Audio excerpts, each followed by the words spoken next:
All right, we're going to continue here talking about volume. So volume is the space a figure occupies. So if you thought about like a stack of books or something like that, I have a stack of cards here, so I'll just use these. Let's pretend that this stack of cards have some volume. So if I slant them a little bit, did I change the volume? So no, all I just did was just shift it around, okay?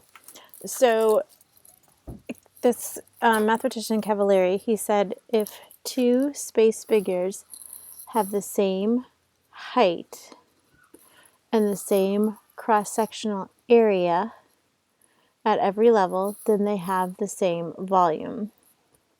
So like with my cards here, I have the same height, and even if I still have the same height if I slant them, and I have the same cross-sectional area, and then I have the same volume when I slant it or if it's straight up and down. So the volume of the prism is the product of the area of the base and the height of the prism. So, a prism could be like a cube or something. So here's my prism here. So you want to find the area of that base and then multiply it by the height of the prism.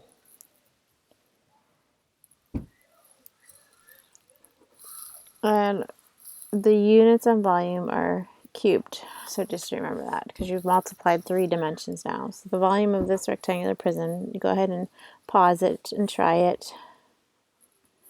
But you really just have to multiply all those numbers together and then you get 60 feet cubed. Down here when you're trying a triangular prism, you just want to, you remember this one, the prism, you have to find the two sides that are the bases. So in this case, the triangles, plus it says triangular, so the triangles are the bases there, those are the parallel faces there. So the area of this base right here, it's a triangle, so it's 1/2. Remember the area of a triangle is 1/2 base times height. So it's 30. So then when I find the volume, so the area of the base is that 30, and then the height, so the distance between the two bases is 5. So it ends up being 150 meters cubed.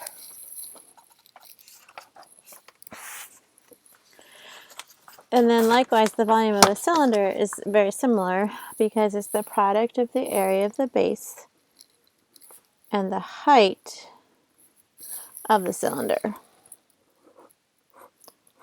So here's my height. So volume here, it's still that area of the base times the height, but when I have a cylinder, the base is a circle, so it's pi r squared times the height. So you can go ahead and try this one. Pause the video, then you can unpause it. So the diameter here is 2, so the radius would be 1. The height is 3. Remember that Cavalieri's principle says even if I slant it, it still has the same volume. So if I leave my answer in terms of pi, I just ended up with 3 pi meters cubed. All right, a composite space figure is a 3-dimensional figure that is the combination of 2 or more simpler figures. So what is the approximate volume of the lunchbox to the nearest cubic inch? So down here, I definitely have like a rectangular prism, and up here I have a half cylinder. So for the bottom part, I mean, it's pretty straightforward. I would just have 10 times 6 times 6 because I'm multiplying all the dimensions there. For that half cylinder, so I have half of a cylinder, so I have half of pi. The radius of that cylinder is 3, so pi 3 squared, and then the distance between the two bases, that's the height, is 10. So this one up here ends up being 360. This one down here ends up being 45 pi. To find the volume of the composite figure, I would add those things up.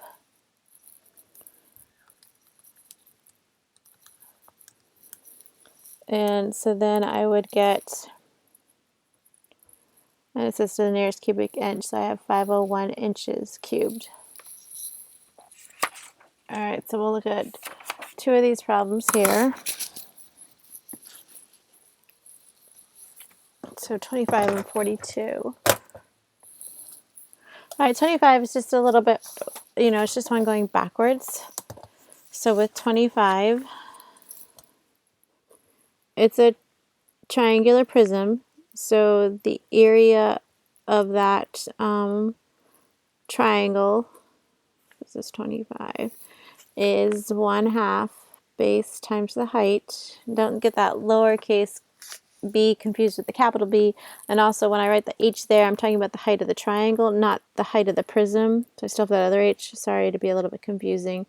So this is the height of the triangle. So this would be 1/2. It's just a 3, 3, so it's 3 times 3. The height I don't know. The volume they tell me is 27. So I have 9/2 times height, which is 4.5. So then we could just do 27 divided by 4.5, and we're going to get 6. So the height has to be equal to 6. Then the units on that would just be feet. That's because that height there is just the one dimension. All right, then the other one we're going to look at is another one of those rotation ones. So this is 42. So in this one, we're rotating about the line x equals 5. So I'm rotating x equals 5, so I'm rotating over here. So when I rotate that around, I end up making a cylinder, but there's a hole in that cylinder, okay? So when I want to find the volume there, I'm going to have to subtract out.